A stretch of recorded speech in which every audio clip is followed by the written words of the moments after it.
Hello বন্ধুরা, Bidisha family ব্লগে তোমাদেরকে স্বাগত। তোমরা কেমন আছো? আশা করি খুব ভালো আছো। আমিও খুব ভালো আছি। শীতকাল পড়ে গেছে, আমরা পিকনিক করছি। আমার মা বাঁধাকপির তরকারি করছে, আর হবে এই খিচুড়ি হবে, বেগুন ভাজা, চাটনি হবে। এই যে আমাদের ভাঙাচোরা রান্নাঘর দেখো। আর এই যে এখানে একজন আছে চাদর দিয়ে ঢেকে বসে আছে, মুখ দেখায় না কে। আমার মা আবার গান শুরু করে দিয়েছে।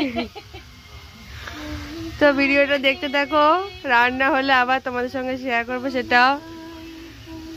সবে মাত্র বাঁধাকপির তরকারি বসেছে, দেখতে থাকো ভিডিওটা।